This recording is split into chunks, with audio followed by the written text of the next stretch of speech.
चलिए तो देखते हैं। पहला जूट मिल पूछा था ना, तो कहाँ पे? पश्चिम बंगाल के रिसरा में स्थापित किया गया था। कहाँ पे? रिसरा में स्थापित किया गया था। कब? 1855 में। 1855 में स्थापित किया गया था। ठीक है, बाकी जो आवाज नहीं गया एक बार फिर से बता देते हैं। सोने का रेशा, गोल्डन फाइबर क्रांति, और कहाँ से प्राप्त किया जाता है? पेड़ की छाल से इसे प्राप्त किया जाता है। ठीक है, चलिए उसके बाद अंतर्राष्ट्रीय जूट संगठन की बात करें। अंतर्राष्ट्रीय जूट संगठन की बात करें तो अंतर्राष्ट्रीय जूट संगठन कहाँ है, कहाँ स्थापित है? ठीक है, जूट संगठन, इसका मुख्यालय कहाँ है? ढाका। कहाँ पे? ढाका में इसका मुख्यालय है। ठीक है, क्लियर है?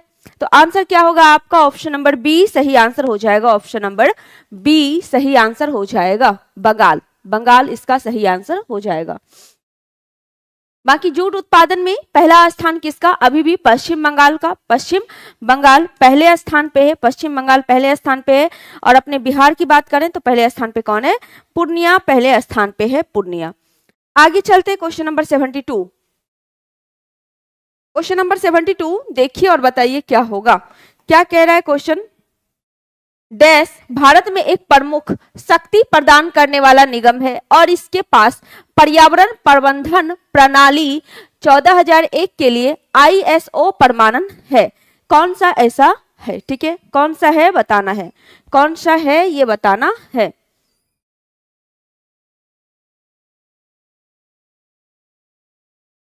चलिए बताइए क्या हो जाएगा।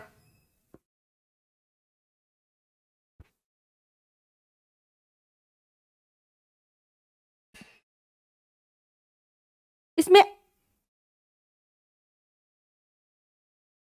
अलग अलग चीज के लिए अलग अलग है, अलग अलग चीज के लिए इसमें अलग अलग दिया जाता है। ठीक है, जैसे 22,000 खाद्य सुरक्षा के लिए, 22,000 खाद्य सुरक्षा के लिए दिया जाता है। 27,000 एक सूचना संरक्षण के लिए दिया जाता है। 22,000 खाद्य सुरक्षा के लिए, 22,000 खाद्य सुरक्षा के लिए, खाद्य सुरक्षा के लिए दिया जाता है। ठीक है, 22,000 खाद्य सुरक्षा के लिए। 27,001 जो दिया जाता है सूचना संरक्षण के लिए, 27,001 सूचना संरक्षण के लिए दिया जाता है। ठीक है, तो सबका अलग अलग मापक है। इसका आंसर क्या हो जाएगा? 14,001, 14,001 NTPC। क्या होगा? NTPC इसका सही आंसर हो जाएगा। ऑप्शन नंबर ए इसका सही आंसर हो जाएगा। ऑप्शन नंबर ए इसका सही आंसर हो जाएगा NTPC। ठीक है, गुणवत्ता प्रबंधन के लिए 9,000 मिलता है। गुणवत्ता प्रबंधन के लिए बात करें तो इसके लिए 9,000 का मिलता है, 9,000 का। ठीक है, चलिए आंसर क्या हुआ? ए सही आंसर हो गया।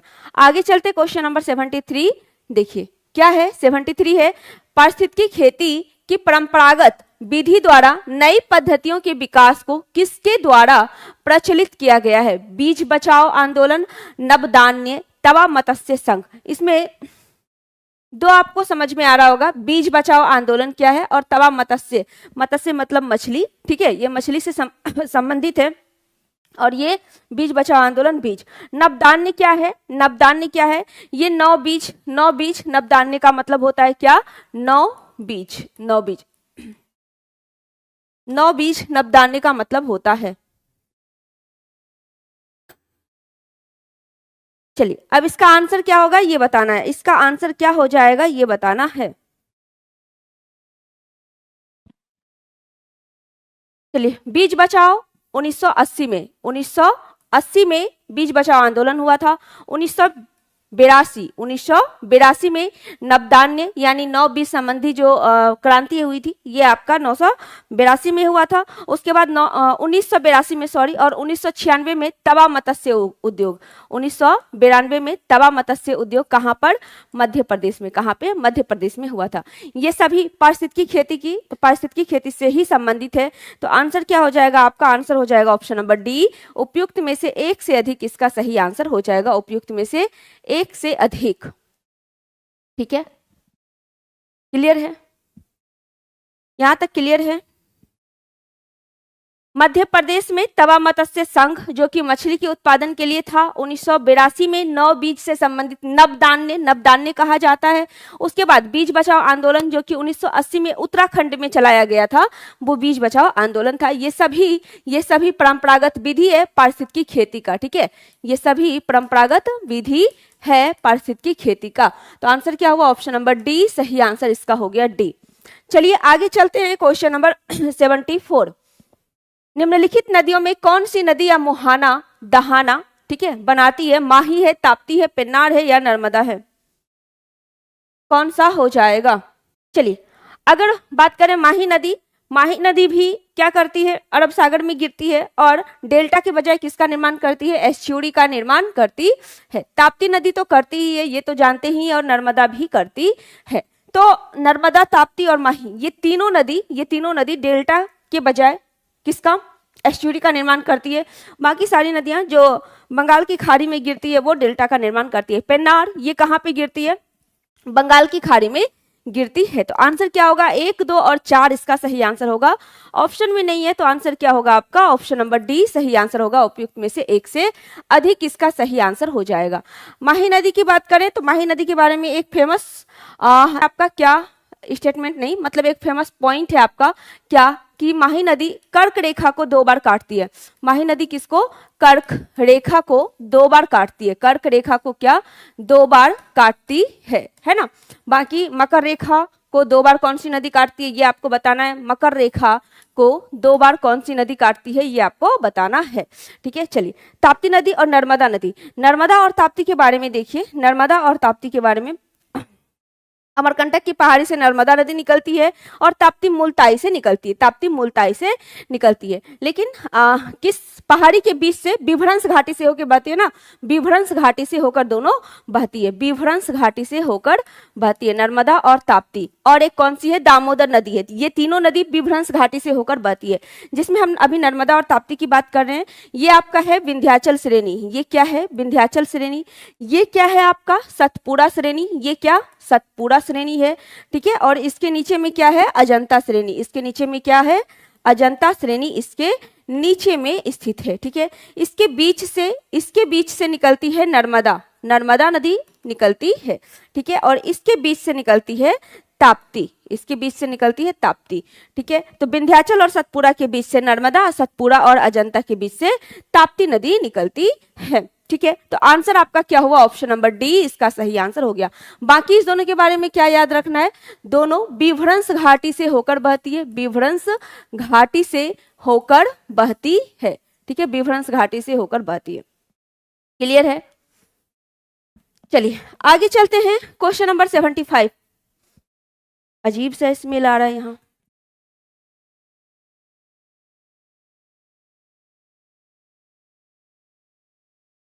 पता नहीं, वो खुला हुआ था, उससे अजीब सा स्मेल आ रहा था।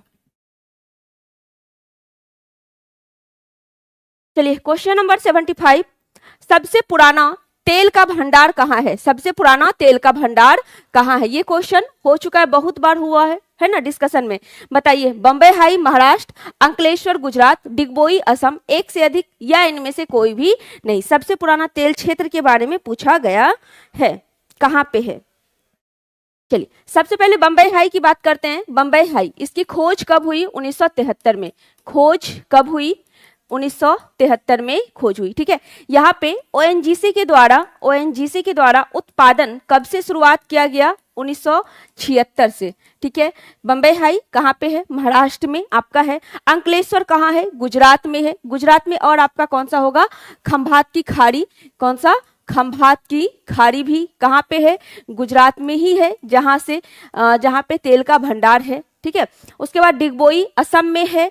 डिगबोई है, मकान वहीं पे है, ठीक है। कौन सा? मकान पहले तेल कुआं की खुदाई कहाँ पे? मकान में ही हुई थी। अच्छा एक क्वेश्चन, विश्व में सबसे पहले तेल कुआं की खुदाई कहाँ पे हुई थी? विश्व का सबसे पहला तेल कुआं कहाँ पे? अमेरिका के पेंसिल्वेनिया में, ठीक है। अमेरिका, विश्व का पहला, अमेरिका के पेनिसिल्वेनिया में, ठीक है। यहाँ पे विश्व का पहला तेल कुआं की खुदाई की गई थी। विश्व का पहला तेल कुएं की खुदाई की गई थे। अब बताना है इसका आंसर क्या हो जाएगा। हाँ, आंसर क्या होगा, option number C, option number C Digboi Assam हो जाएगा। डिगबोई कहाँ, असम में इसका सही आंसर हो जाएगा। क्लियर है।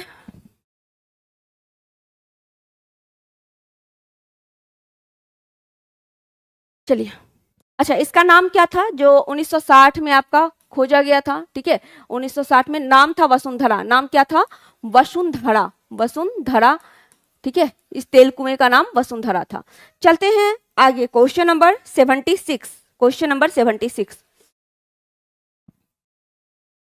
क्या कहता है, भारत का संपूर्ण क्षेत्रफल कितना है, भारत का संपूर्ण क्षेत्रफल कितना है। सब बनाए होंगे, सब बनाए ही होंगे, भारत का क्षेत्रफल कितना है। अच्छा, क्षेत्रफल के हिसाब से बात करें तो पूरे विश्व में कौन सा स्थान है, क्षेत्रफल के अनुसार अगर बात करें तो पूरे विश्व में कौन सा स्थान है,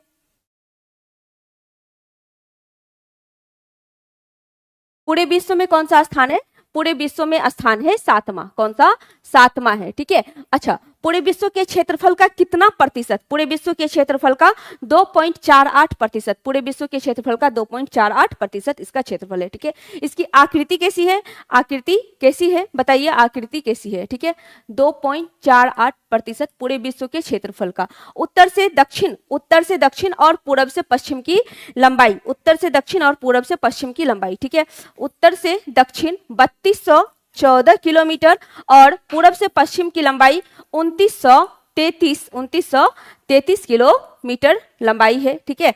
चलिए, उसके बाद इसके इसका जो स्थलीय सीमा की लंबाई है कितना है, स्थलीय सीमा की लंबाई की बात करें तो 15,200, स्थलीय सीमा की लंबाई 15,200 किलोमीटर, ये लगभग में है, ठीक है। चलिए, उसके बाद तटीय भाग की लंबाई, तटीय भाग की लंबाई कितनी है, 7516.6 किलोमीटर तटीय भाग की लंबाई है। मुख्य भूमि के तटीय भाग की लंबाई, मुख्य भूमि के तटीय भाग की लंबाई, मुख्य भूमि के तटीय भाग की लंबाई कितनी है, 6100 किलोमीटर मुख्य भूमि के तटीय भाग की लंबाई है, ठीक है। अक्षांशीय विस्तार, अक्षांशीय विस्तार भी देख लीजिए, अक्षांशीय विस्तार कितना हो जाएगा, अक्षांशीय विस्तार कितना हो जाएगा, 8 डिग्री 4 मिनट से लेकर 37 डिग्री 6 मिनट तक, ठीक है।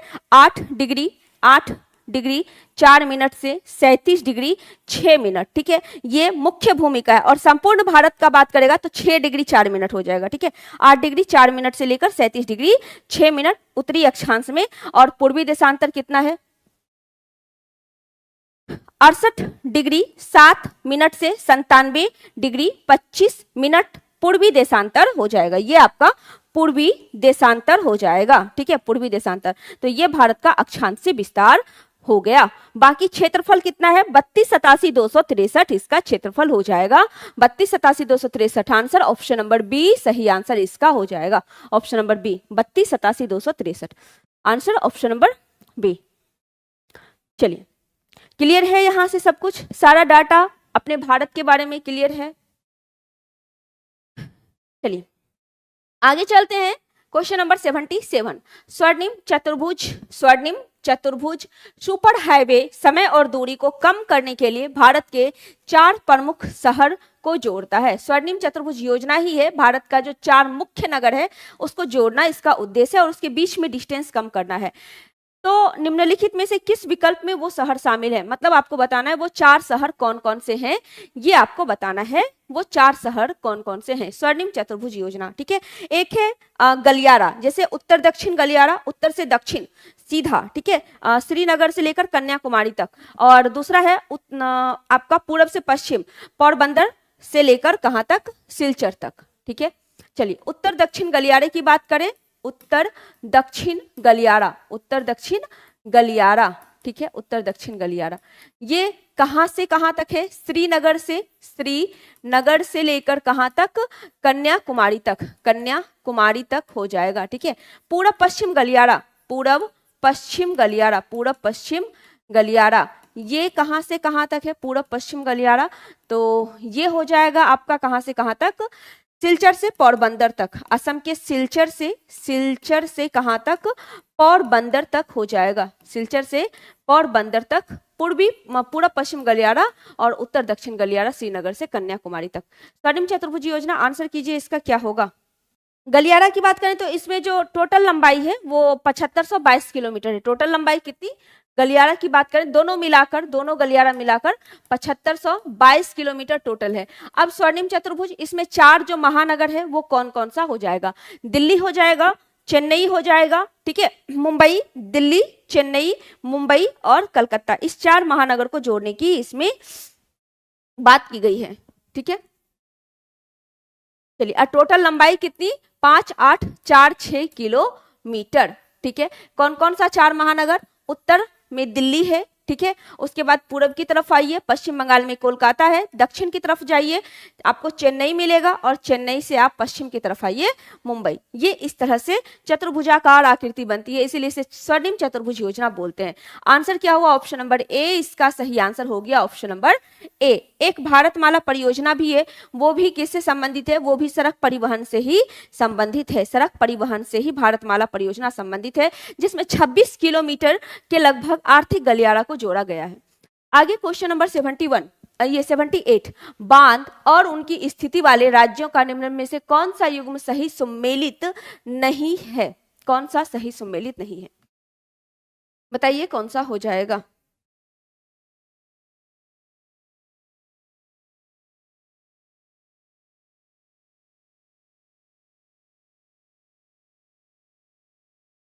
चलिए देखते हैं, स्टेनली जलाशय तमिलनाडु में, बिल्कुल सही है।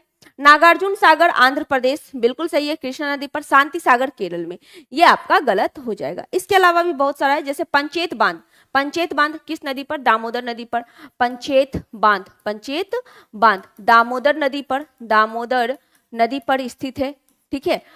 कड़ना बांध माही नदी पर, कड़ना बांध माही नदी पर स्थित है, ठीक है। और टिहरी बांध भागीरथी या भिलंगाना, भागीरथी और कौन सी, भिलंगाना, भागीरथी और भिलंगाना। इंदिरा सागर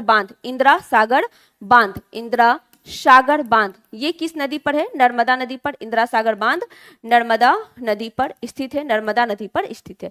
तो 78 का आंसर क्या हुआ, सी सही आंसर हो गया, इसका सी सही आंसर हो गया। आगे चलते हैं, क्वेश्चन नंबर 79, भारत के पूर्वी तट पर स्थित पत्तन कौन सा है, यानी बंदरगाह कौन सा है, भारत के पूर्वी तट पर स्थित पत्तन कौन सा है, ये आपको बताना है। पत्तन का मतलब बंदरगाह, दिख रहा है क्लियर, नहीं दिख रहा है,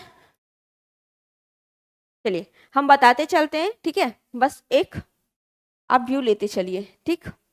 ये आपका कौन सा, ये आपका पूर्वी तट, ये वाला कौन सा, ये हुआ पूर्वी तट, ये कौन सा, ये हुआ पश्चिमी तट, ये कौन सा, पश्चिमी तट। तो यहाँ पे कौन सा पूछा गया, यहाँ पूछा गया है पूर्वी तट के बारे में, किसके बारे में, पूर्वी तट के बारे में पूछा गया है। चलिए पहले पूर्वी तट का देखते हैं, फिर पश्चिमी तट का देखेंगे। हल्दिया बंदरगाह, हल्दिया कहाँ पे है, पश्चिम बंदरगाह, ये पश्चिम बंगाल में, कहाँ पे, पश्चिम बंगाल में। पाराद्वीप कहाँ पे है, ओडिशा में है, यहीं पर सतीश धवन उपग्रह प्रक्षेपण केंद्र भी आपका यहीं पर स्थित है, इसी के पास में, ठीक है। चलिए विशाखापत्तनम आंध्र प्रदेश में, डॉल्फिन नोच पहाड़ी के पीछे छिपा हुआ एक प्राकृतिक बंदरगाह है, सबसे गहरा बंदरगाह यही है विशाखापत्तनम, ठीक है। एन्नोर बंदरगाह जिसका नाम चेंज हो गया है, क्या, कामराज बंदरगाह, इसका नाम चेंज हो गया है। 3 बंदरगाह टोटल तमिलनाडु में है, एक एन्नोर बंदरगाह है, एक चेन्नई बंदरगाह है और एक वीओ चिदम्बरनार जो है वो बंदरगाह आपका हो जाएगा, ठीक है। वीओ चिदम्बरनार तूतीकोरिन जिसका पहले नाम था अब चेंज होके वीओ चिदम्बरनार हो गया है। चेन्नई बंदरगाह भी कहाँ है आपका, तमिलनाडु में ही है, ठीक है। तो पूर्वी घाट पे कौन कौन हुआ, 3 तमिलनाडु में हुआ, एन्नोर, चेन्नई, वीओ चिदम्बरनार। आंध्र प्रदेश में विशाखापत्तनम है, ओडिशा में पाराद्वीप है और पश्चिम बंगाल में हल्दिया है, ठीक है। अब आते हैं पश्चिमी घाट की तरफ, नीचे से ऊपर की तरफ यानी दक्षिण से उत्तर की तरफ चलते हैं। कोचीन बंदरगाह कहाँ पे है, केरल में है, ठीक है। कोचीन बंदरगाह जो है, कोची बंदरगाह, इसे अरब सागर की रानी भी कहा जाता है। चलिए न्यू मंगलौर बंदरगाह कहाँ पे, कर्नाटक में स्थित है। मार्मुगोआ कहाँ पे है, गोवा में, मार्मुगोआ कहाँ पे है, गोवा में स्थित है। उसके बाद नावाशोवा कहाँ पे है, मुंबई में नावाशोवा है और मुंबई बंदरगाह आपका मुंबई में ही स्थित है, ठीक है। इतना क्लियर है।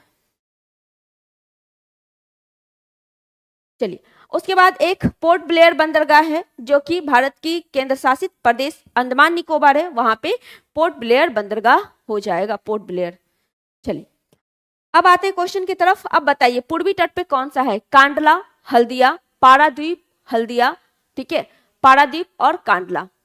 कांडला कहाँ था? कांडला गुजरात में, कांडला गुजरात में है, हल्दिया पश्चिम बंगाल में है, पारादीप उड़ीसा में है।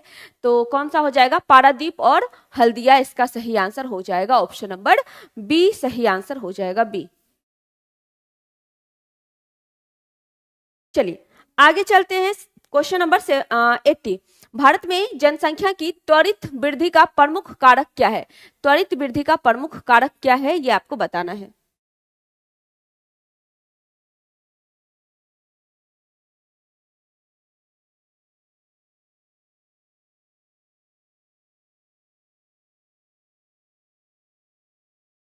चलिए, अच्छा जनसंख्या की बात करें तो राष्ट्रीय जनसंख्या नीति 2000 के तहत, राष्ट्रीय जनसंख्या नीति 2000 के तहत 2045 तक जनसंख्या स्थिरता का लक्ष्य प्राप्त करना रखा गया है। ठीक है, राष्ट्रीय जनसंख्या नीति, राष्ट्रीय जनसंख्या नीति, राष्ट्रीय जनसंख्या नीति कब का? 2000, राष्ट्रीय जनसंख्या नीति 2000 के तहत 2045 तक जनसंख्या स्थिरता, जनसंख्या स्थिरता का लक्ष्य रखा गया है, जनसंख्या स्थिरता का लक्ष्य रखा गया है। ठीक है, और जनसंख्या त्वरित वृद्धि का प्रमुख कारण क्या है ये बताना है, प्रमुख क्या है कारक ये बताना है। आंसर आ रहा है बी। चलिए देखते हैं क्या है बी में। पहला है निम्न जन्म दर, यानी कि जो जन्म लेने वाले की संख्या है वो कम है, और निम्न मृत्यु दर और मरने वाले की भी संख्या कम है। अगर दोनों ही कम होगा तो त्वरित वृद्धि कहां से होगी? बिल्कुल नहीं होगी।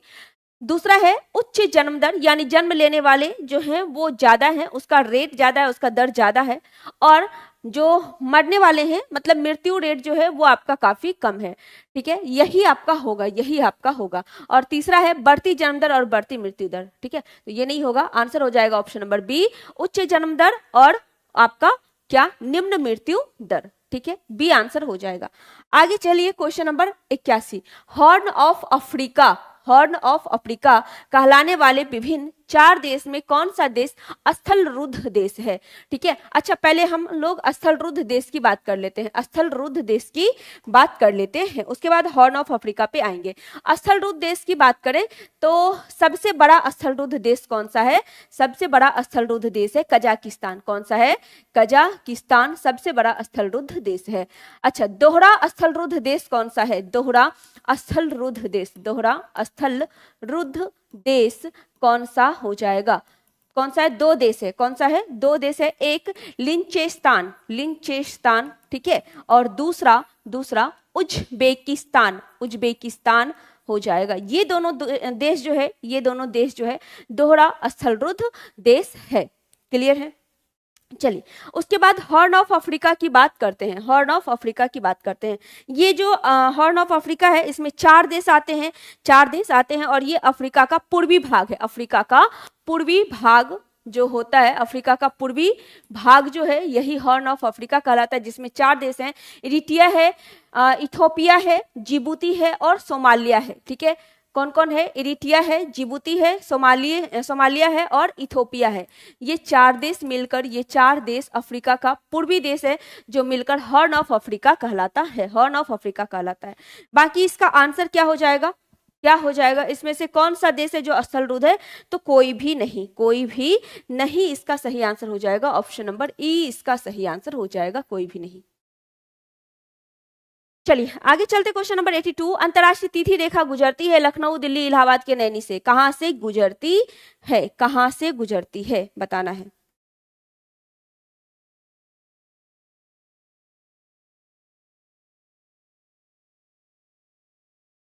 अंतरराष्ट्रीय तिथि रेखा, अंतरराष्ट्रीय तिथि रेखा कहां से गुजरती है?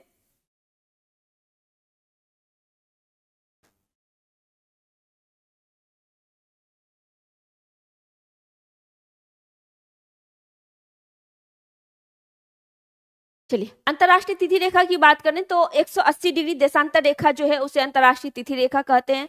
ये सिर्फ जलीय भाग से गुजरती है, ठीक है, जलीय भाग से गुजरती है, जिसमें प्रशांत महासागर है, बेरिंग सागर है, ठीक है, चुकी सागर है और आर्कटिक सागर हो जाएगा, ठीक है। आर्कटिक सागर है, चुकी सागर है, बेरिंग स्ट्रेट है और प्रशांत महासागर है, ठीक है। चलिए लिखते हैं 180 डिग्री, 180 डिग्री देशांतर रेखा, देशांतर रेखा अंतरराष्ट्रीय तिथि रेखा कहलाती है, अंतरराष्ट्रीय तिथि रेखा कहलाती है। कहां कहां से गुजरती है? ये सिर्फ जल निकाय से गुजरती है, सिर्फ जल के रास्ते गुजरती है, जल निकाय से गुजरती है। क्लियर है? चलिए उसके बाद ये कहां से? आर्कटिक सागर, आर्कटिक सागर से गुजरेगी, चुकी सागर से गुजरेगी, चुकी सागर से गुजरेगी, बेरिंग सागर, बेरिंग स्ट्रेट से गुजरेगी, ठीक है। और इसी के पास में कौन सा है? बेरिंग जल संधि भी है, बेरिंग जल संधि से के बगल से होकर गुजरता है। और प्रशांत महासागर, और प्रशांत महासागर, प्रशांत महासागर से होकर गुजरेगा, ठीक है, प्रशांत महासागर से होकर गुजरेगा। क्लियर है? अगर अगर अंतरराष्ट्रीय तिथि रेखा के हम पश्चिम से पूर्व की तरफ जाएंगे, अंतरराष्ट्रीय तिथि रेखा के पश्चिम से पूर्व की तरफ जाने पर एक दिन टाइम आगे जाएगा, ठीक है। अगर हम पश्चिम से पूर्व की तरफ जाते हैं, पश्चिम से पूर्व की तरफ जाते हैं, पूर्व की तरफ जाते हैं, तो एक दिन क्या होगा? एक दिन आगे होगा, एक दिन क्या होगा? टाइम आगे हो जाएगा। और पूर्व से पश्चिम की तरफ जाएंगे, पूर्व से पश्चिम की तरफ जाएंगे, पूर्व से पश्चिम की तरफ जाएंगे तो एक दिन पीछे हो जाएगा, एक दिन क्या होगा? एक दिन पीछे हो जाएगा टाइम, ठीक है, एक दिन पीछे हो जाएगा, एक दिन पीछे हो जाएगा, ठीक है। भारत का मानक समय रेखा, भारत का मानक समय रेखा अगर पूछा जाए, भारत का मानक समय रेखा, मानक समय रेखा ये क्या है? 82.5 डिग्री, 82.5 डिग्री पूर्वी देशांतर रेखा, पूर्वी देशांतर रेखा, यानी कि ये पूर्व की तरफ है, ये पूर्व की तरफ है। इसीलिए भारत का जो समय है ग्रीनविच समय से कितना? 5.5 घंटा, 5.5 घंटा आगे है, 5.5 घंटा आगे है, ठीक है। और भारत का मानक समय रेखा कहां से? इलाहाबाद के नैनी से या प्रयागराज के नैनी से हम कह सकते हैं कि गुजरता है, प्रयागराज के नैनी से गुजरता है, ठीक है। और अंतरराष्ट्रीय तिथि रेखा कहां से गुजरेगा? इनमें से कोई भी नहीं, इनमें से कोई भी नहीं। तो आंसर क्या हो जाएगा? ऑप्शन नंबर ई सही आंसर हो जाएगा, इनमें से कोई भी नहीं। क्लियर है? यहां तक क्लियर है? चलिए तो आगे चलते हैं। क्वेश्चन नंबर 83, राष्ट्रीय आपदा प्रबंधन प्राधिकरण का पदेन अध्यक्ष कौन होता है? ये बताना है, बताइए क्या हो जाएगा इसका सही आंसर। चलिए तो इसका अध्यक्ष की अगर इसके अध्यक्ष की बात करें, राष्ट्रीय आपदा प्रबंधन प्राधिकरण के पदेन अध्यक्ष की बात करें तो वो होते हैं प्रधानमंत्री। कौन होते हैं? प्रधानमंत्री होते हैं। और उपाध्यक्ष जो है वो कोई कैबिनेट मंत्री होते हैं, ठीक है। और उपाध्यक्ष की बात करें, उपाध्यक्ष की बात करें तो कौन? कैबिनेट मंत्री होते हैं। कौन होते हैं?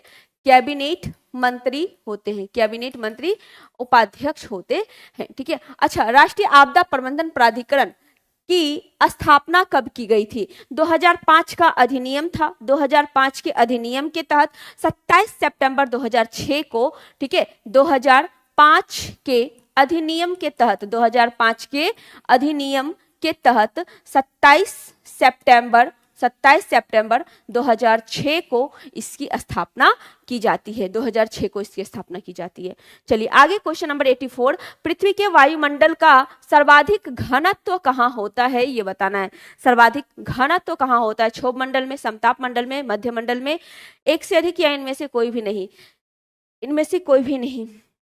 ये सब क्वेश्चन इतनी बार रिपीट होता है आपकी डिस्कशन में कि अब तक एक एक पॉइंट इस सबसे याद हो जाना चाहिए।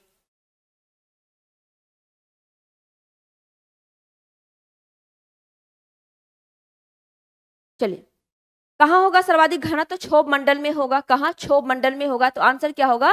क्षोभ मंडल इसका सही आंसर हो जाएगा, ठीक है। बाकी इससे हम आपको क्या क्या बताए हैं आज लिखेंगे नहीं, बस ऐसे बोल के आगे बढ़ते हैं, ठीक है। इसमें संवहन मंडल इसको कहते हैं, इसे अधोमंडल के नाम से जाना जाता है, अधोमंडल के नाम से भी जाना जाता है। मौसमी घटनाएं इसी में होती है, मौसमी घटनाएं इसी में होती है, ठीक है। इसकी औसत ऊंचाई की बात करें, औसत ऊंचाई 13 किलोमीटर है, औसत ऊंचाई 13 किलोमीटर हो जाएगी, ठीक है। बाकी अगर हम ऊपर की तरफ 165 मीटर ऊंचाई पे जाएंगे तो 1 डिग्री सेल्सियस तापमान में कमी होगी, 1 डिग्री सेल्सियस तापमान में कमी होगी। ठीक है, उसके बाद अगर हम समताप मंडल की बात करें, समताप मंडल स्ट्रेटोस्फीयर की बात करें तो इसमें भी हम आपको बताए हैं मुलाव मेघ उसी में पाया जाता है। वायुयान उड़ाने की आदर्श दशा भी समताप मंडल में ही पाई जाती है। मध्य मंडल यानी कि मेसोस्फीयर, मध्य मंडल यानी कि मेसो, अच्छा समताप मंडल में और ओजोन 3 का लेयर भी पाया जाता है। ठीक है, ओजोन का लेयर भी आपका पाया जाता है। क्लियर है? चलिए, अच्छा मध्य मंडल की बात करें तो उल्का पिंड जो है वो जलते कहाँ पे है? मध्य मंडल में ही उल्का पिंड जलते हैं, मध्य मंडल में ही उल्का पिंड जल जाते हैं। ठीक है, एक संचार उपग्रह होता है जो आयन मंडल में होता है। संचार उपग्रह कहाँ पे? आयन मंडल में। आंसर क्या हुआ? ऑप्शन नंबर ए इसका सही आंसर हो गया। आगे क्वेश्चन नंबर 85, क्वेश्चन नंबर 85, कौन सी झील एक गड्ढे से बनी है जिसका निर्माण उल्का पिंड गिरने से हुआ है? तो वो है लोनार झील। कौन सी है? लोनार झील है। आंसर हो जाएगा आपका ऑप्शन नंबर सी। कहाँ पे है? महाराष्ट्र के बुल्ढाना में, महाराष्ट्र के बुल्ढाना जिले में, महाराष्ट्र के बुल्ढाना जिले में लोनार झील है। लोनार झील है जो क्रेटर निर्मित है, जो कैसा है? क्रेटर निर्मित झील है, क्रेटर निर्मित झील है। ठीक है, महाराष्ट्र के बुल्ढाना जिले में है लोनार झील। चलिए, उस हुसैन सागर झील आंध्र प्रदेश में, हुसैन सागर झील कहाँ पे है? आंध्र प्रदेश में हुसैन सागर झील आपका हो जाएगा आंध्र प्रदेश में। ठीक है, चलिए उसके बाद लोकटक झील की बात करें तो लोकटक झील जो है ये मणिपुर में है। कहाँ पे है? लोकटक झील मणिपुर में स्थित है। इसी में केबुल लामजाओ नाम का तैरता हुआ राष्ट्रीय पार्क है। केबुल लामजाओ नामक तैरता हुआ राष्ट्रीय पार्क है, नामक तैरता हुआ राष्ट्रीय पार्क है। ठीक है, यहीं पर यहाँ की जो जनसंख्या है उसका जो उसकी जो आबादी का, यहाँ की आबादी का जो जीविका उपार्जन का सोर्स है वो यही है, ये झील है, लोकटक झील है। एक पर्यटक स्थल के रूप में वहाँ के लोग वहीं से पैसा कमाते हैं, अपना आर्थिक भरण पोषण वहीं से करते हैं। तैरता हुआ राष्ट्रीय पार्क है। ठीक है, चलिए लोकटक झील कहाँ पे? मणिपुर में है। केबुल लामजाओ नाम का तैरता हुआ राष्ट्रीय पार्क यहीं पे स्थित है। अच्छा, सबसे ऊंचाई पर स्थित झील, सबसे ऊंचाई पर स्थित झील कौन सा हो जाएगा? चोलामू झील। चोलामू झील कहाँ है? सिक्किम में। चोलामू झील कहाँ? सिक्किम में स्थित है, सिक्किम में स्थित है। अच्छा, सबसे अधिक खारे पानी की झील और सर्वाधिक खारे पानी की झील। ठीक है, सबसे अधिक खारे पानी की झील कौन सा हो जाएगा और सर्वाधिक खारे पानी का झील? तो सबसे बड़ा तटीय या फिर सबसे बड़ा खारे पानी का झील कौन सा हो जाएगा? आपका चिल्का झील हो जाएगा। और सबसे अधिक, चलिए सबसे अधिक कौन हो जाएगा? सांभर झील हो जाएगा जो राजस्थान में हो जाएगा। दोनों क्वेश्चन याद रखना है। बाकी मीठे पानी की झील वुलर झील है। सबसे ऊंचाई पर चोलामू झील। ठीक है, चोलामू झील सही से पढ़ लीजिए, सही से पढ़ लीजिए, चोलामू नाम है। चलिए आंसर क्या हुआ आपका? ऑप्शन नंबर सी सही आंसर इसका हो गया, लोनार झील जो कि महाराष्ट्र में स्थित है। लोनार झील जो कि कहाँ पे है? महाराष्ट्र में स्थित है। चलिए, हाँ बिल्कुल, चिल्का झील उड़ीसा है, सांभर झील राजस्थान है। ठीक है, वुलर झील जम्मू कश्मीर में है। आगे चलते हैं, क्वेश्चन नंबर 86, भारत में औसतन वार्षिक वर्षा कितनी होती है? औसतन वार्षिक वर्षा कितनी होती है ये आपको बताना है। ठीक है, अच्छा जब वर्षा की बात आई है तो भारत की जो जलवायु है कैसी जलवायु है? उष्ण कटिबंधीय मानसूनी जलवायु। भारत की जलवायु कैसी है? उष्ण कटिबंधीय मानसूनी जलवायु है, उष्ण कटिबंधीय मानसूनी जलवायु है। ठीक है, भारत में सर्वाधिक वर्षा दक्षिण पश्चिम मानसून से होता है। सर्वाधिक वर्षा दक्षिण पश्चिम मानसून से कितना प्रतिशत? 80% वर्षा इसी से होता है। ये दो शाखाओं में बारिश करवाती है, एक आपकी अरब सागर वाली शाखा है और दूसरा बंगाल की खाड़ी वाली शाखा है। 65% वर्षा अरब सागर वाली शाखा से और 35% वर्षा किससे होगा? बंगाल की खाड़ी वाली शाखा से हो जाएगा। ठीक है, अरब सागर वाली शाखा सबसे पहले भारत में मानसून प्रवेश जो करवाती है वो अरब सागर वाली शाखा ही है, जो कि केरल के तट पर पहुंचती है, केरल के तट पर पहुंचती है। ठीक है, केरल के तट पर, जिसको कि मालाबार तट भी कहते हैं, वहां पर पहुंचती है। और मानसून का प्रवेश होता है कब? जून के प्रथम सप्ताह में, जून के प्रथम सप्ताह में मानसून प्रवेश करता है, जून के प्रथम सप्ताह में प्रवेश करता है और वहां पे काफी बारिश करवाता है, काफी बारिश करवाता है। उसके बाद जो पश्चिमी घाट के उस पार का एरिया है, जो पश्चिमी घाट के उस पार का एरिया है, मतलब जैसे यहाँ पे आपका पश्चिमी घाट हुआ, इस साइड वाला जो एरिया है ये वाला, यहाँ पे उससे बारिश नहीं होता है, इस शाखा से बारिश नहीं होता है। अतः इस क्षेत्र को हम लोग क्या बोलते हैं, वृष्टि छाया का क्षेत्र बोलते हैं, वृष्टि छाया का क्षेत्र बोलते हैं। जिससे एक क्वेश्चन काफी पूछा जाता है कि तमिलनाडु के तट पे अरब सागर वाली शाखा से या जिस समय मानसून प्रवेश कर रही होती है उस समय बारिश क्यों नहीं होता है, क्योंकि वो वृष्टि छाया के क्षेत्र में पड़ता है, वृष्टि छाया के क्षेत्र में पड़ता है। तो फिर बात आती है कि तमिलनाडु के तट पे वर्षा होती कैसे है, तो लौटती मानसून से होती है, लौटती मानसून से या उत्तर पूर्वी मानसून से हम कह सकते हैं बारिश होती है, उत्तर पूर्वी मानसून से बारिश होती है। ठीक है, क्लियर है। चलिए, और उसके बाद ये हो गया आपका। उसके बाद यही शाखा आपकी आगे बढ़ती है और अरावली पर्वत को पार करके आगे जाती है, दिल्ली के रायसीना पहाड़ी से टकराकर वहां पे बारिश करवाती है। लेकिन अरावली समानांतर होने की वजह से वहां पे बारिश नहीं होता है। यही वजह है कि राजस्थान में मरुस्थलीय एरिया बन गया। बाकी सर्वाधिक वर्षा, जैसा कि कमेंट है, ठीक है, सर्वाधिक वर्षा कहाँ पे, मासिनराम में, जो कि खासी पहाड़ी पर है, मेघालय में स्थित है। ठीक है, होता है। ठीक है, सर्वाधिक वर्षा। और बिहार में सर्वाधिक वर्षा किशनगंज में होता है, बिहार का मासिनराम किशनगंज को कहते हैं। और औसतन वार्षिक वर्षा आपको 120 लगभग मिलेगा हर जगह, लेकिन यहाँ पर 120 के अप्रोक्स में 118 है, तो 118 हम लगा सकते हैं। तो आंसर क्या हो जाएगा आपका, ऑप्शन नंबर सी सही आंसर हो जाएगा, 118 सेंटीमीटर इसका सही आंसर हो जाएगा। ठीक है, क्लियर है। चलिए, तो आगे बढ़े, अगले क्वेश्चन की तरफ चलें। क्वेश्चन नंबर 87, पाल घाट किन राज्यों को जोड़ता है।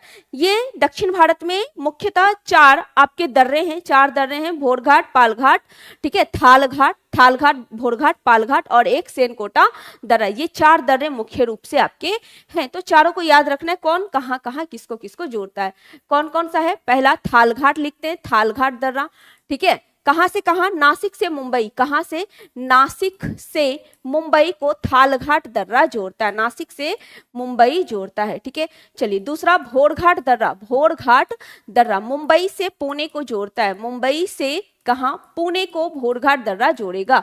ठीक है, उसके बाद पालघाट दर्रा, पालघाट दर्रा, ठीक है, पालघाट कहां से कहां तक, कोयम्बटूर से कोच्चिन, ठीक है, कोयम्बटूर से कोच्चिन को पालघाट दर्रा जोड़ता है, कोयम्बटूर से कोच्चिन को जोड़ेगा। और एक है सेनकोटा दर्रा, एक कौन सा है, सेनकोटा दर्रा, ये कहां से कहां, त्रिवंतनमपुरम से, त्रिवंतनमपुरम से कहां, मदुरई, त्रिवंतनमपुरम से कहां, मदुरई को जोड़ेगा। ठीक है, त्रिवंतनमपुरम से मदुरई को जोड़ेगा।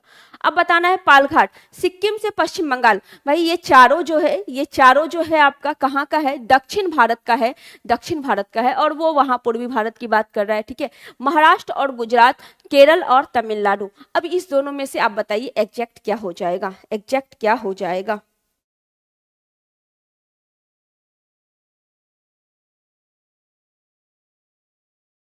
पालघाट है ना, पालघाट है, कोयम्बटूर से कोच्चिन, कोच्चिन कहाँ है भाई, केरल में है। ठीक है, कहाँ पे है, केरल में है, तो किसको जोड़ेगा, ये जोड़ेगा केरल और तमिलनाडु को। आंसर क्या होगा, ऑप्शन नंबर सी सही आंसर इसका हो जाएगा, सी सही आंसर हो जाएगा।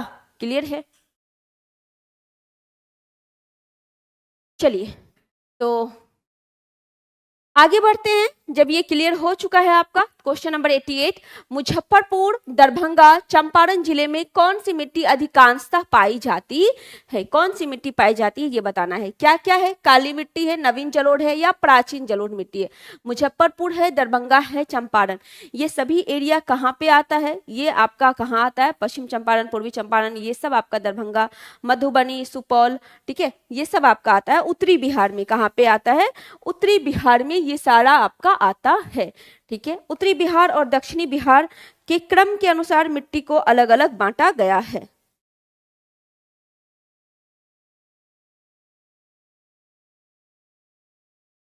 चलिए, तो उत्तरी बिहार में खास करके कौन सी मिट्टी है, नवीन जलोढ़ मिट्टी होती है, नवीन जलोढ़ मिट्टी होती है, जिसे हम लोग क्या बोलते हैं, खादर बोलते हैं। क्या बोलते हैं, खादर बोलते हैं, और काफी उपजाऊ मिट्टी होती है। और दक्षिणी भारत में खास करके आपका क्या मिलेगा, कहीं कहीं खादर मिलेगा, लेकिन मुख्यतः आपको बांगर मिट्टी ही देखने को मिलेगी, जिसमें कि ताल मिट्टी जो कि 8 से 10 किलोमीटर चौड़ी पट्टी के रूप में मिलेगा, पुरानी जलोढ़ मिट्टी, ठीक है, दक्षिण दक्षिण बिहार की मिट्टी की बात करते हैं तो दक्षिण बिहार की मिट्टी में कौन कौन सा मिट्टी है? एक आपका है ताल मिट्टी, जो कि आप गंगा के किनारे, जैसे ये गंगा नदी है, ठीक है, इसके किनारे किनारे 8 से 10 मीटर चौड़ा पट्टी के रूप में इस मिट्टी को बिछा हुआ देखेंगे।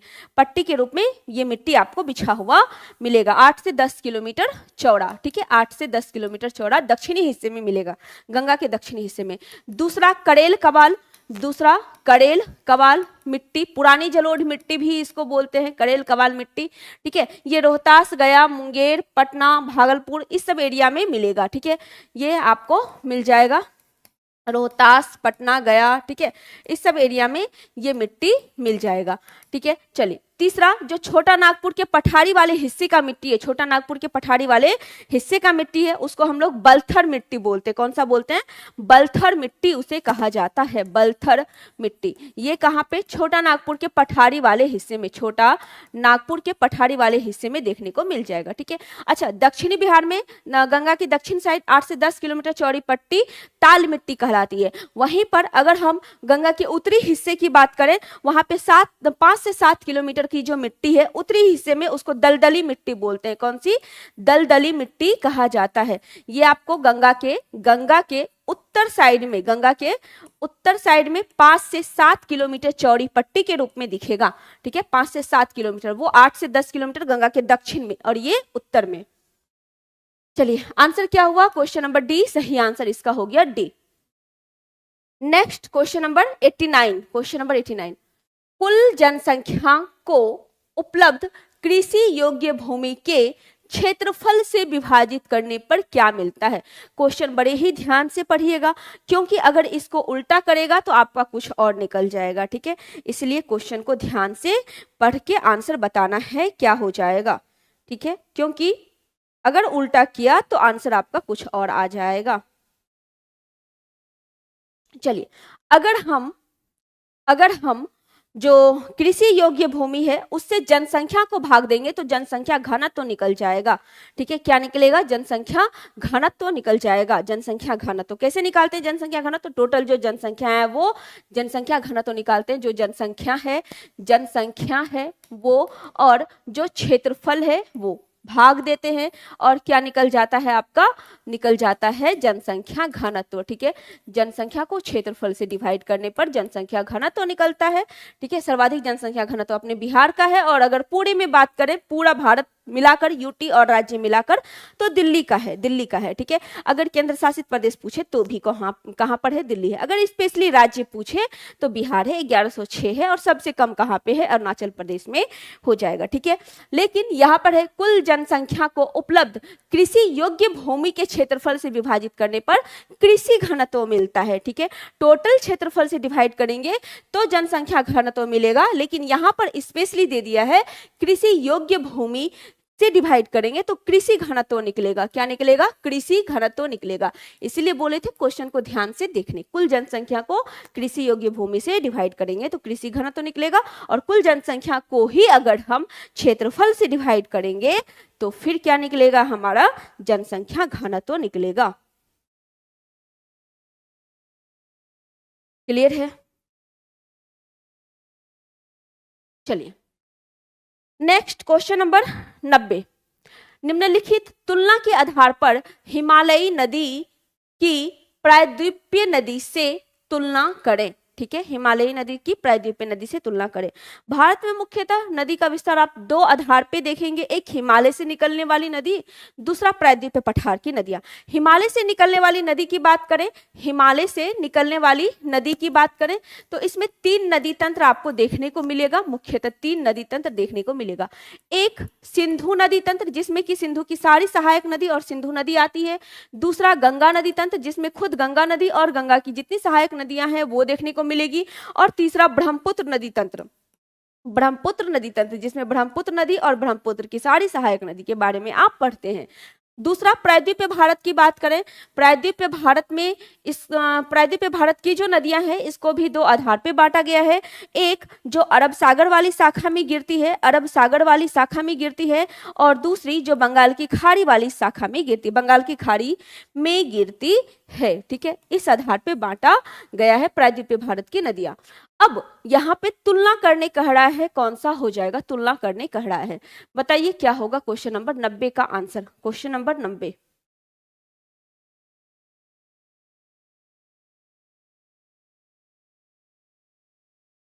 चलिए देखते हैं क्या कहता है। अधिकांश हिमालयी नदियां 12 मासी होती है, जबकि अधिकांश प्रायद्वीपीय नदियां वर्षा पर निर्भर करती है। बिल्कुल सही बात है। देखिए होता यह है कि हिमालय जो है उससे निकलने वाली जो भी नदियां हैं उसको हिमालय से, यानी वहां पे बहुत सारा ग्लेशियर है, पर्वत है, उससे हिम की प्राप्ति होती, जो पिघल पिघल के पानी के रूप में नदी को आगे बढ़ाते रहता है। यानी नदी के जल का जो स्रोत है सालों भर बना रहता है और नदियां सालों भर बहते रहती है, ठीक है, सदा नीरा कहलाती है। इसीलिए तो ये बात बिल्कुल सही है कि नदियां 12 मासी होती है, यानी 12 मास यानी सालों भर बहती है, ठीक है, क्योंकि उसको जल की प्राप्ति सालों भर होती है। लेकिन प्रायद्वीपीय नदियां वर्षा पर निर्भर होती है। बिल्कुल सही बात है। प्रायद्वीपीय नदियां को कहां से मिलेगा पानी, वो तो मुख्यतः किस पर निर्भर करेगी, जो वर्षा से पानी आ रहा है उसी पर निर्भर करेगी। तो ये बात बिल्कुल सही है कि प्रायद्वीपीय नदियां वर्षा पर निर्भर करती है। दूसरा है हिमालयी नदी की जो ढाल है, यानी हिमालय नदी का जो ढाल है प्रायद्वीपीय नदी की तुलना में अधिक खड़ा है। बिल्कुल सही है। हिमालय जो कहीं आप देखेंगे एकदम सीधा ढाल मिलेगा आपको, ठीक है, और प्रायद्वीपीय भारत जो है ये चट्टानी इलाका है। तो यहाँ की तुलना में हिमालय नदी का जो ढाल है वो ज्यादा आप खड़ा देखेंगे। ये बात भी बिल्कुल सही है। तीसरा है प्रायद्वीपीय नदियां जो है हिमालय नदी की तुलना में अपने रास्ते में अधिक क्षरण का कारण बनती है। बिल्कुल नहीं, कम क्षरण का कारण बनती है। क्यों? क्योंकि बड़े बड़े चट्टान इसके रास्ते में आते हैं, जिससे कि चट्टान का क्षरण करने में काफी वक्त लगता है उसको, और चट्टान का क्षरण काफी कम होता है। तो ये स्टेटमेंट आपका गलत हो गया, ठीक है। चलिए, तो पूछ रहा है क्या कि उस सही उत्तर का चयन करें। सही उत्तर कौन सा हो जाएगा? तो सही उत्तर हो जाएगा आपका 1 और 2, यानी कि आंसर हो गया ऑप्शन नंबर 1 और 2। इसका सही आंसर हो गया 1 और 2। क्लियर है? चलिए आगे चलते हैं। Question number 91। भारत की निम्नोत्तक जनजाति में किसके नाम पर प्राचीन भूवैज्ञानिक इतिहास के महाद्वीप का नाम रखा गया है? संथाल, भील, मारिया, एक से अधिक, या इनमें से कोई भी नहीं। ठीक है, आप बताइए किसके नाम पे रखा गया। तब तक हम लोग एक एक करके सारी जनजाति देख लेते। जैसे संथाल जनजाति के बारे में हम आपको बताए हैं। संथाल जनजाति झारखंड की जनजाति है। कहाँ की है? झारखंड की जनजाति है और पूर्वोत्तर भारत की सबसे बड़ी जनजाति है। पूर्वोत्तर भारत की सबसे बड़ी जनजाति है और पूरे भारत में इसका स्थान कौन सा है? पूरे भारत में इसका स्थान तीसरा है। ठीक है, भील जनजाति आपको जो मध्य भारत है वहां पर देखने को मिलेगी। भील जनजाति मध्य भारत में आपको देखने को मिलेगी। ठीक है, चलिए मारिया जनजाति जो है, मारिया जनजाति आप देखेंगे कहाँ पे? छत्तीसगढ़ में। मारिया जनजाति कहाँ? छत्तीसगढ़ में। कोरबा जनजाति छत्तीसगढ़ में। ठीक है, कार्बी जनजाति, एक कार्बी जनजाति होती है। कार्बी जनजाति आप कहाँ देखेंगे? कार्बी जनजाति असम में देखेंगे। कार्बी जनजाति कहाँ पे? कार्बी जनजाति असम में मिलेगा आपको। कार्बी असम में, ठीक है, कार्बी असम में मिल जाएगा। क्लियर है? मिश्मी जनजाति कहाँ की है बताइए? आपातानी अरुणाचल प्रदेश की है। ठीक है, लेप्चा सिक्किम की है। लेप्चा सिक्किम की है। चलिए, तो ये जो नाम पड़ा है गोंड, किस पर? गोंड पर पड़ा है। गोंड जनजाति जानते हैं, गोंड जनजाति को जानते हैं आप, और इसी के नाम पर नाम पड़ा है गोंडवाना। नाम क्या पड़ा है? गोंडवाना नाम पड़ा है। गोंडवाना नाम पड़ा है। ठीक है, गोंड जनजाति की वजह से ही गोंडवाना नाम पड़ा है। तो आंसर आपका क्या हो जाएगा? आंसर हो जाएगा उपयुक्त में से कोई भी नहीं। यहाँ पर किसी का नहीं दिया है, यानी उपयुक्त में से कोई भी नहीं इसका सही आंसर हो जाएगा, कोई भी नहीं। कुकी मैती कहाँ पे? मणिपुर की है। आपातानी अरुणाचल प्रदेश की है। वासी लक्षद्वीप की है। ठीक है, शैम्पेन निकोबार की है, और कोनियाक नागालैंड की है। ठीक है, नागा जनजाति नागालैंड की है। गारो खासी जयंतिया मेघालय की जनजाति है। ठीक है, भील, गरसिया, बंजारा, मीना, ये सब राजस्थान की जनजाति है। ठीक है, चलिए आगे चलते हैं। Next question number 92। भारत में निम्नलिखित में से कौन से चरम स्थान पूर्व और पश्चिम गलियारे से जुड़े हुए हैं? ये क्वेश्चन हम आपको पहले ही डिस्कशन करवा चुके हैं। इसका कौन सा हो जाएगा बता दीजिए। एक उत्तर दक्षिण गलियारा था, एक पूर्व पश्चिम गलियारा था। उत्तर दक्षिण गलियारा श्रीनगर से कन्याकुमारी तक और पूर्व पश्चिम गलियारा सिलचर से पोरबंदर तक। सिलचर जो असम में है, पोरबंदर जो गुजरात में है। तो आंसर क्या होगा? ऑप्शन नंबर बी सही आंसर हो जाएगा, बी। इस बात की चर्चा पहले हो चुकी है। चलिए आगे चलते हैं। क्वेश्चन नंबर 93, 2011 की जनगणना के अनुसार सर्वाधिक साक्षरता वाला केंद्र शासित प्रदेश कौन सा है? उसका सही क्रम आपको बताना है। सर्वाधिक साक्षरता वाला केंद्र शासित प्रदेश। अच्छा, सर्वाधिक साक्षरता वाला अगर राज्य पूछे तो सभी को पता होगा कौन सा है? केरल है। कौन है? केरल है। कितना साक्षरता है? 94%। कितना? 94% है। सबसे कम कौन सा है? बिहार सबसे कम है। सबसे कम कौन सा है? बिहार जो है सबसे कम साक्षरता वाला है। पूरे भारत की टोटल साक्षरता कितनी है? पूरे भारत की टोटल साक्षरता कितनी है?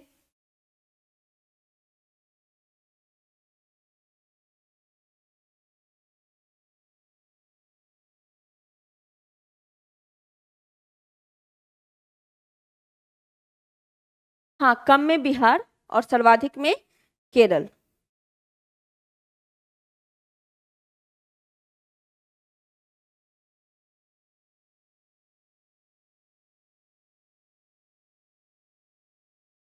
चलिए क्या पूछे थे?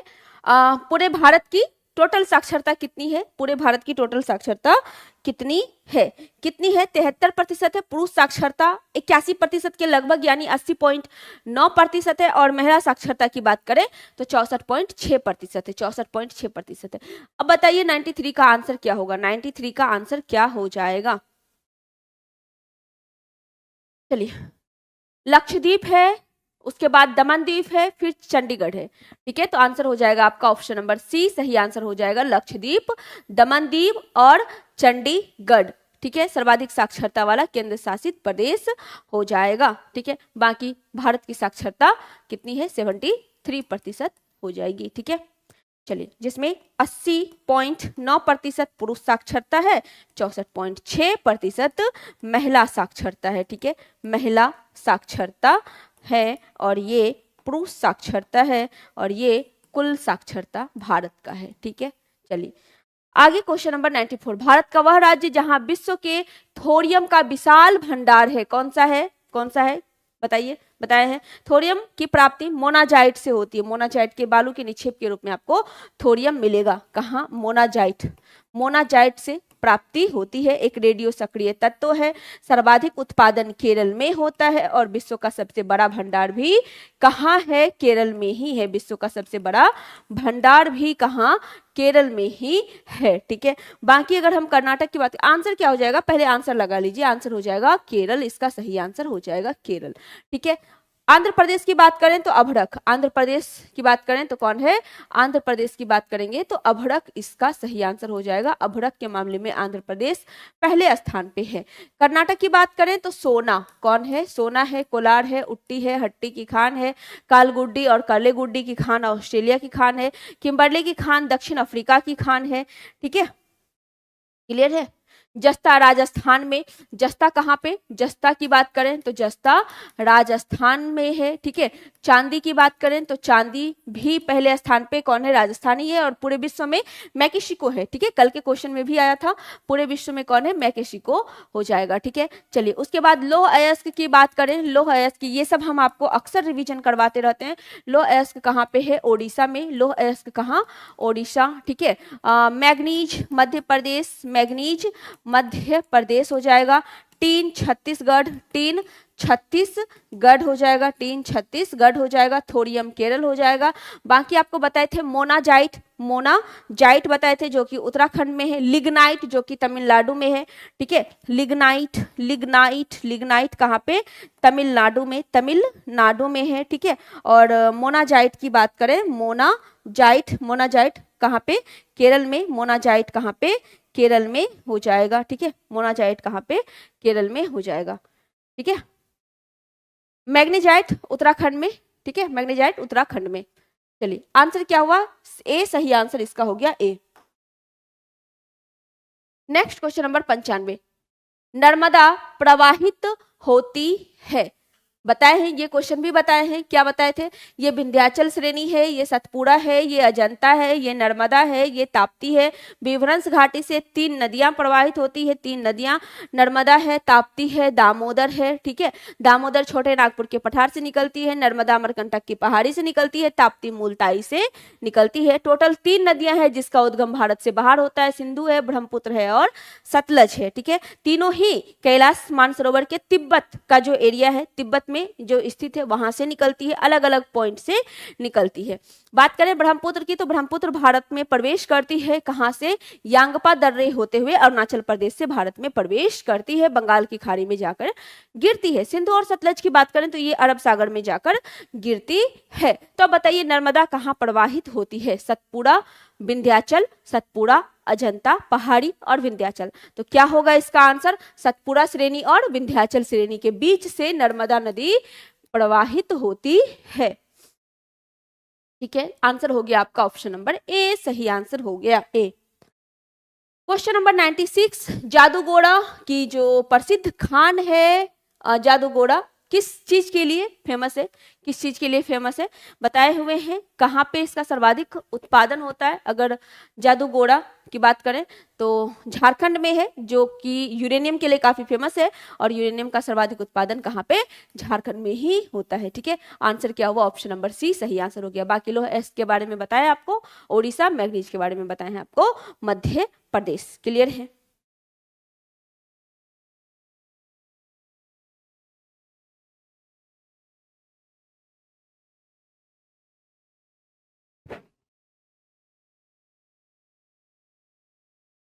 चलिए आगे चलते हैं। नेक्स्ट क्वेश्चन नंबर 97, बादाम पहाड़ लौह अयस्क की खान कहाँ है, बादाम पहाड़ कहाँ पे स्थित है जो लौह अयस्क की खान है, ये बताना है। ठीक है, बताइए कहाँ हो जाएगा।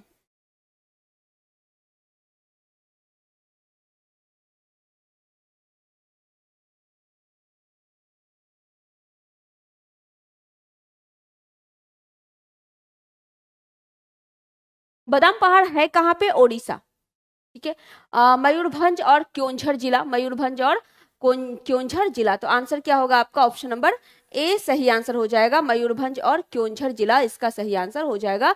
बादाम पहाड़ी जो कि लौह अयस्क के लिए काफी फेमस है।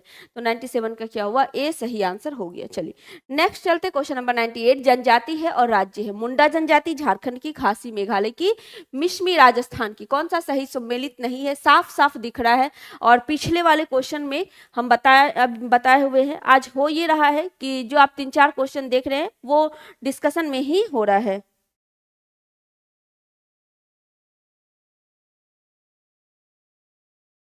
चलिए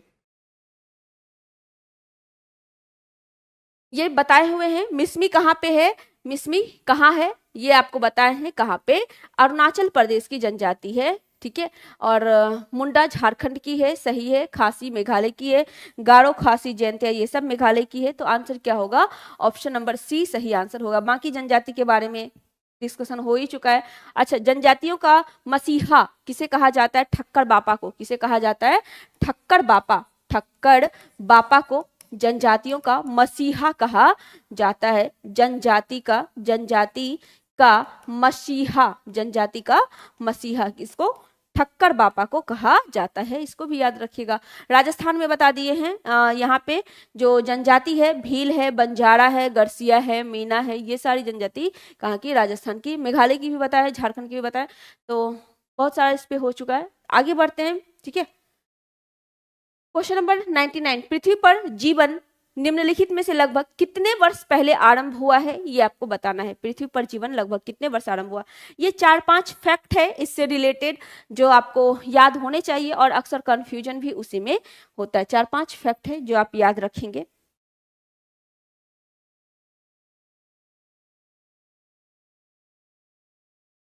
पृथ्वी की आयु कितनी है, 4.6 अरब वर्ष है। पृथ्वी की आयु 4.6 अरब वर्ष है। सौरमंडल का निर्माण 4.6 अरब वर्ष पूर्व ही हुआ था। पृथ्वी की आयु, ठीक है, आयु 4.6 अरब वर्ष है। और कितने वर्ष पहले प्रारंभ हुआ था? 3 अरब 80 करोड़ वर्ष पहले प्रारंभ हुआ था। 3 अरब 80 करोड़ वर्ष पहले प्रारंभ हुआ था। आंसर क्या होगा? ऑप्शन नंबर सी सही आंसर इसका हो जाएगा। सी सही आंसर हो जाएगा। महाविस्फोट सिद्धांत, बिग बैंग थ्योरी, ठीक है, जो है महाविस्फोट सिद्धांत, महाविस्फोट की घटना कब? आज से लगभग 13.7 अरब वर्ष पहले हुई थी महाविस्फोट की घटना। महाविस्फोट की घटना, महाविस्फोट की घटना कब? आज से लगभग 13.7 अरब वर्ष पहले, 13.7 अरब वर्ष पूर्व हुई थी, ठीक है, 13.7 अरब वर्ष पूर्व हुई थी। अच्छा, पृथ्वी का जो घनत्व है कितना है? 5.5 ग्राम पर सीएम क्यूब, 5.5 ग्राम पर सीएम क्यूब पृथ्वी का घनत्व है। पृथ्वी का ये क्या है? घनत्व है। सौर मंडल का निर्माण आज से लगभग, सौर मंडल की बात करें तो सौर मंडल का निर्माण आज से लगभग 4.6 अरब वर्ष पूर्व हुआ था, अरब वर्ष पूर्व हुआ था, ठीक है, सौर मंडल का निर्माण। क्लियर है? चलिए, आंसर क्या हुआ? सी सही आंसर हो गया। नेक्स्ट क्वेश्चन नंबर 100, महासागरीय जल की ऊपर और नीचे की गति किससे संबंधित है? ऊपर उठने की क्रिया को ज्वार और नीचे आने की क्रिया को भाटा कहते हैं। ऊपर उठने की क्रिया, ऊपर उठने की क्रिया क्या कहलाती है? ज्वार कहलाती है। और नीचे आने की क्रिया, नीचे आने की क्रिया क्या कहलाती है? भाटा कहलाती है। क्या कहलाती है? भाटा कहलाती है। इसका रीजन क्या है? इसके 3 प्रमुख रीजन है। कौन कौन है? सूर्य का गुरुत्वाकर्षण बल, पृथ्वी का गुरुत्वीय बल, और आपका जो अपकर्षण बल होता है वो आपका हो जाएगा, ठीक है, अपकेंद्रीय बल, पृथ्वी का अपकेंद्रीय बल। तो सूर्य का गुरुत्व बल लिख लीजिए, एक आपका सूर्य का गुरुत्व बल, चंद्रमा का गुरुत्व बल, दोनों एक ही में कर देते हैं, गुरुत्व बल हो जाएगा, ठीक है, गुरुत्व बल हो जाएगा।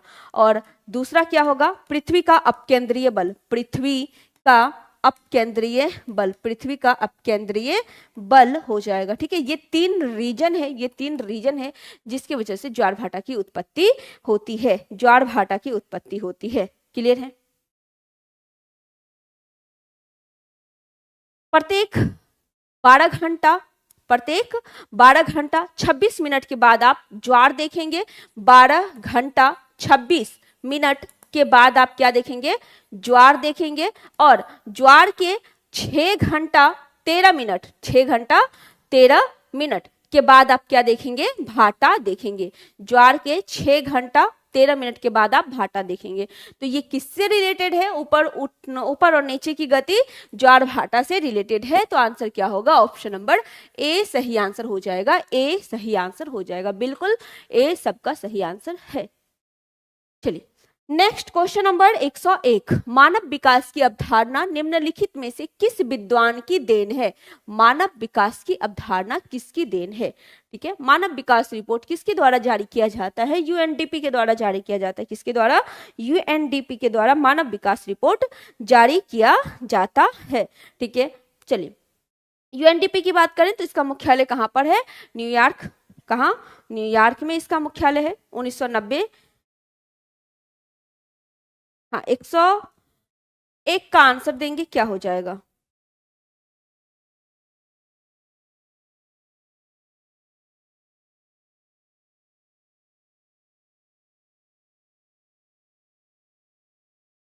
चलिए, कौन जारी करता है? यूएनडीपी जारी करता है। यूएनडीपी के द्वारा जारी करता है। ठीक है, कितने आधार होते हैं? 3 इसके आधार होते हैं। 3 इसके आधार होते हैं। एक आपका जीवन प्रत्याशा होता है, एक जीवन प्रत्याशा होता है, दूसरा आपका आय होता है, और तीसरा आपका शिक्षा होता है। ठीक है, आय होता है, शिक्षा होता है, और जीवन प्रत्याशा होता है, जीवन प्रत्याशा होता है। ये टोटल 3 आधार होते हैं। ये टोटल कितने? 3 आधार होते हैं। ये अवधारणा जो है महबूबुल हक की है, महबूबुल हक की है, लेकिन इसमें इनका साथ प्रोफेसर अमर्त्य सेन ने भी दिया था, साथ दिया था, लेकिन ये किसकी देन है? महबूब उल हक की देन है। तो आंसर क्या हो जाएगा? ऑप्शन नंबर बी सही आंसर हो जाएगा, डॉक्टर महबूब उल हक। महबूब उल हक इसका सही आंसर हो जाएगा। ठीक है, कब से? 1990। कब से? 1990 से। बाकी इसका मुख्यालय कहाँ है ये हम बताए हैं, तो एक बार फटाक से आप कमेंट करके बताइए कहाँ पे यूएनडीपी का मुख्यालय है। नेक्स्ट क्वेश्चन नंबर 102 यानी 102। भूकंप की प्रबलता मापी जाती है किसके द्वारा? एनीमोमीटर, वर्नियर मापनी, रिएक्टर मापनी के द्वारा। किसके द्वारा भूकंप की तीव्रता मापी जाती है?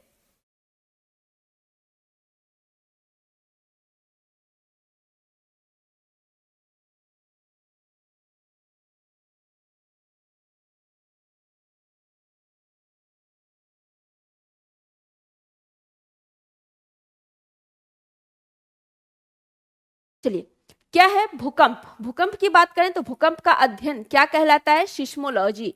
क्या कहलाता है? सिस्मोलॉजी। भूकंप का अध्ययन कहलाता है सिस्मोलॉजी। भूकंप तरंग को मापते किससे हैं? भूकंपीय तरंग को मापते किससे हैं? तो सिस्मोग्राफ। सिस्मोग्राफ से मापा जाता है, सिस्मोग्राफ से मापा जाता है। या भूकंप की प्रबलता की बात की गई है, तो ये जो मापा जाता है ये मापा जाता है रिएक्टर मापनी के द्वारा। किसके द्वारा? रिएक्टर मापनी के द्वारा। तो आंसर क्या होगा? ऑप्शन नंबर सी सही आंसर होगा, रिएक्टर मापनी। इसमें जो अंक है वो कहां से कहां तक होता है? 1 से 9 तक इसमें अंक होते हैं, 1 से 9 तक इसमें अंक होते हैं। ठीक है, चलिए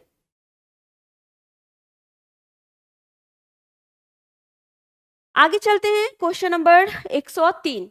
संयुक्त राज्य अमेरिका को छोड़कर विश्व के निम्न देशों में कौन सा देश कच्चे तेल का सर्वाधिक उत्पादन करता है? अमेरिका को छोड़कर विश्व में कौन सा देश है जो कच्चे तेल का सर्वाधिक उत्पादन करता है? बताइए। रूस है, चीन है, सऊदी अरब है, एक से अधिक है, या इनमें से कोई भी नहीं? तो आंसर हो जाएगा इसका सऊदी अरब। क्या हो जाएगा? सऊदी अरब इसका सही आंसर हो जाएगा।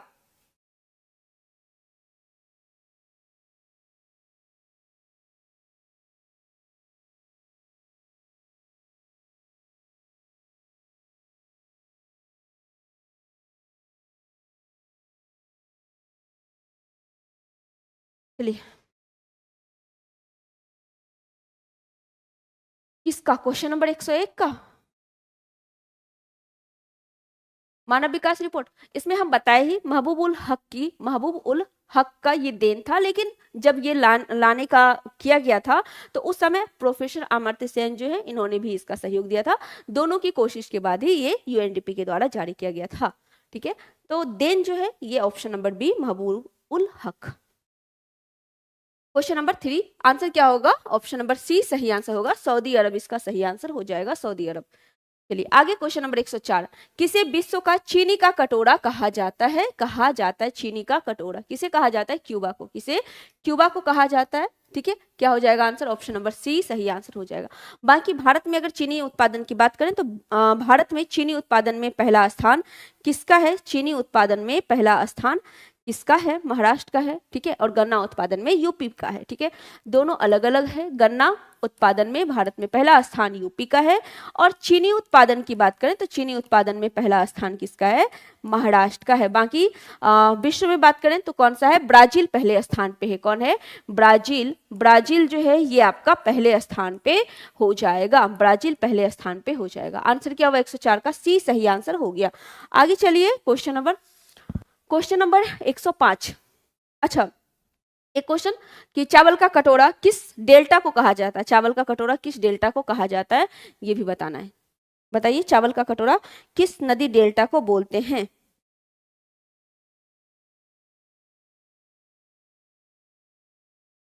चलिए, कौन सी संसार की सबसे बड़ी नदी बेसिन है? संसार की सबसे बड़ी नदी बेसिन, यहाँ तो विश्व का कहा गया है। ठीक है, लेकिन अगर भारत में बात करें तो भारत में सबसे बड़ा नदी बेसिन किसका होगा?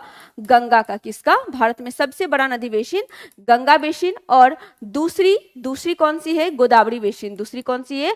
गोदावरी बेसिन है। कितने राज्य से गोदावरी नदी प्रवाहित होती है? तो 7 राज्य से प्रवाहित होती है। और गोदावरी जो है ये आपकी दूसरी सबसे बड़ी बेसिन है। विश्व में सबसे बड़ी बेसिन अमेजन बेसिन है। कौन सी है? अमेजन बेसिन है। तो आंसर क्या होगा? ऑप्शन नंबर ए सही आंसर हो जाएगा। ऑप्शन नंबर ए सही आंसर हो जाएगा। अमेजन बेसिन है कहां पर? दक्षिण अमेरिका में। दक्षिण अमेरिका के उत्तरी हिस्से में आप देखेंगे। कहां पे? दक्षिण अमेरिका में। ठीक है, दक्षिणी अमेरिका। आंसर क्या हुआ? ऑप्शन नंबर ए सही आंसर इसका हो गया ए।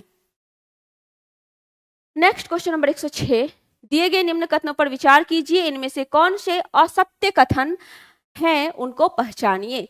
भूगोल की बात की गई है, बताइए कौन सा हो जाएगा।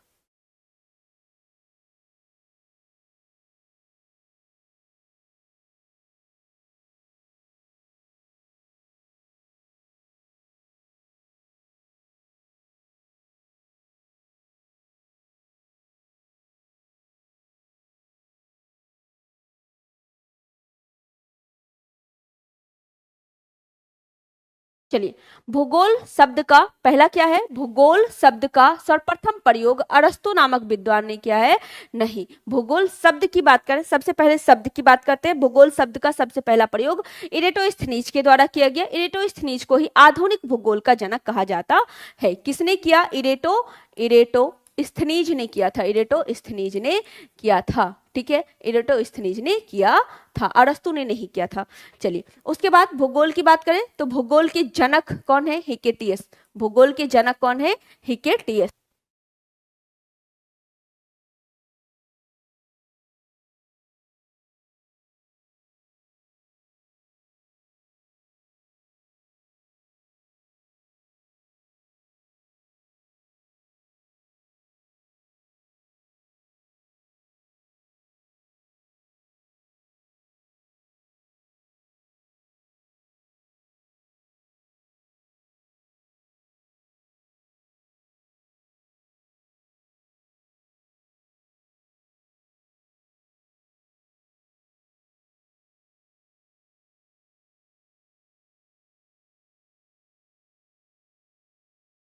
भूगोल के जनक हिकेटियस। इनकी पुस्तक का नाम क्या है? जसप्रीडियस। इनकी पुस्तक का नाम क्या है? जसप्रीडियस इनकी पुस्तक का नाम है। इसका मतलब क्या होता है? इसका मतलब होता है पृथ्वी का वर्णन। इसका मतलब क्या होता है?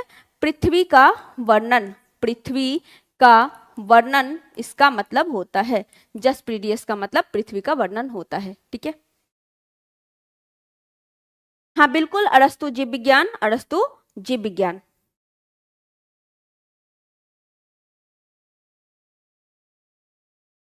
चलिए, तो आपका कौन सा गलत हुआ?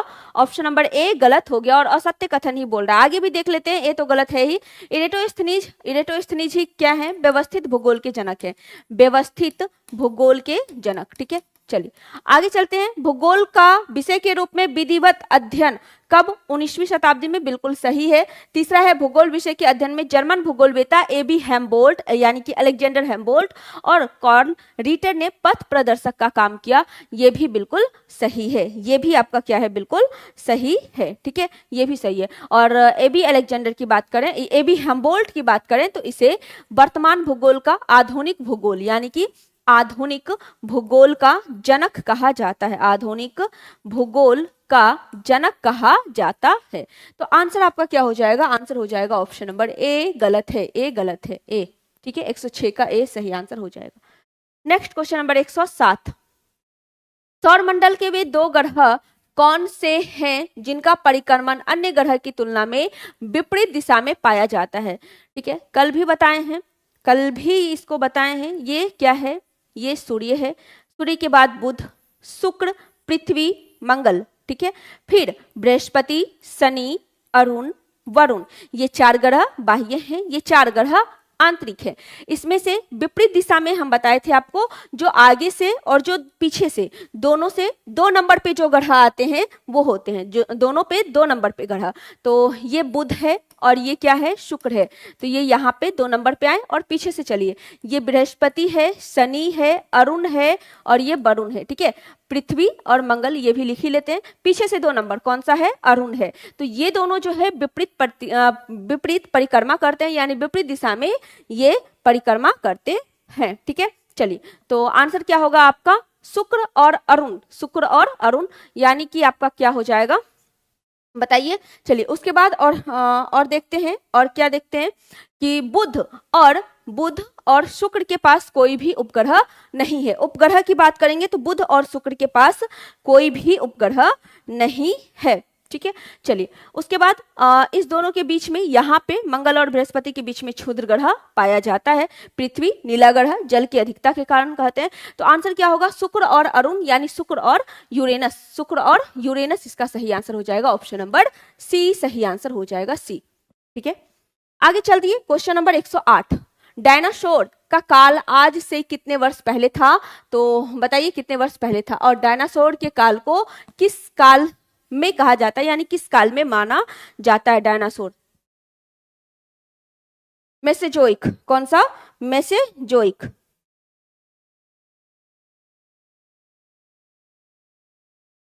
चलिए डायनासोर की बात करेंगे तो मेसेजोइक में, मेसोजोइक युग में माना जाता है, मेसोजोइक युग में माना जाता है। और कब अब आज से लगभग 18 करोड़ वर्ष पूर्व, आज से 18 करोड़ वर्ष पूर्व। तो आंसर क्या होगा, ऑप्शन नंबर बी सही आंसर हो जाएगा, बी।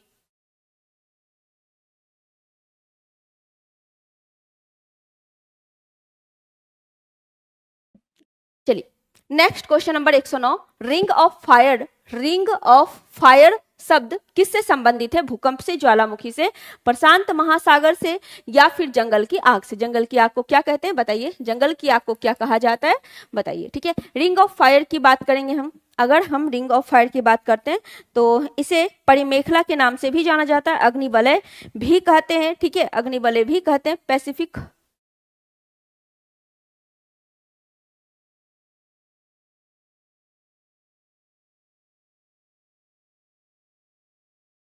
चलिए रिंग ऑफ फायर की बात करें तो इससे जो है भूकंप भी संबंधित है, भूकंप और ज्वालामुखी संबंधित है। बाकी ये है कहां पर, प्रशांत महासागर में स्थित है, प्रशांत महासागर में। ये आप ऐसे इस तरह की आकृति देखेंगे और ये घोड़े के नाल जैसी आकृति होती है।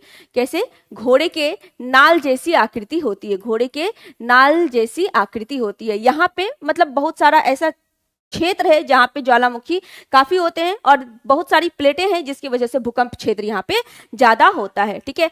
अग्निवलय भी इसे कहा जाता है, अग्निवलय भी कहा जाता है, ठीक है। पैसिफिक बेल्ट एरिया आपका हो जाता है, ठीक है, अग्निवलय भी कहा जाता है। तो क्या होगा इसका आंसर, क्या हो जाएगा इसका आंसर, रिंग ऑफ फायर 1, 2, 3 यानी प्रशांत महासागर में है और भूकंप और ज्वालामुखी से संबंधित है। तो आंसर हो जाएगा आपका 1, 2, 3, सही आंसर हो जाएगा 1, 2, 3। चलिए आगे क्वेश्चन नंबर 110, नदी अपने प्रवाह के क्रम में चापाकार झील का निर्माण धरातल के किस भाग में करती है, ये बताना है। अच्छा, चापाकार झील यहाँ पे दिया हुआ है, लेकिन हम लोग चापाकार डेल्टा की बात करते हैं। चापाकार डेल्टा की बात करते हैं। चापाकार डेल्टा कहाँ पे, सुंदरवन का डेल्टा है जो गंगा ब्रह्मपुत्र डेल्टा के पास है, ठीक है, गंगा ब्रह्मपुत्र डेल्टा पर चापाकार डेल्टा। चलिए कौन सा है, सुंदरवन डेल्टा, सुंदरवन डेल्टा कहाँ, गंगा ब्रह्मपुत्र डेल्टा जो है वहां पे देखेंगे, गंगा ब्रह्मपुत्र देखेंगे। ये एक ज्वारीय वन है, ठीक है, सुंदरी नामक पौधा ज्यादा पाया जाता है। बाकी बहुत सारे डेल्टा हैं जैसे एल्ब्रो डेल्टा, एल्ब्रो नदी डेल्टा, ठीक है, एल्ब्रो नदी जहाँ पे दांताकार डेल्टा मिलता है, दांताकार डेल्टा एल्ब्रो नदी के पास मिलता है।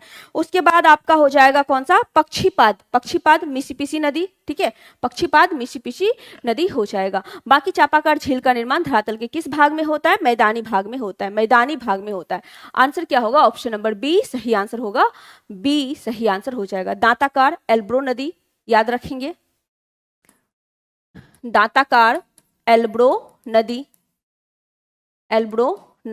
ठीक है। चलिए पंजाकार डेल्टा मिसिसिपी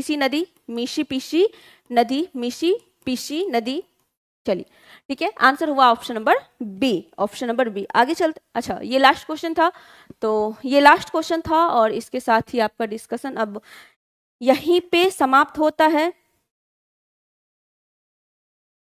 ठीक है, ज्योग्राफी का डिस्कशन यहीं पे समाप्त होता है।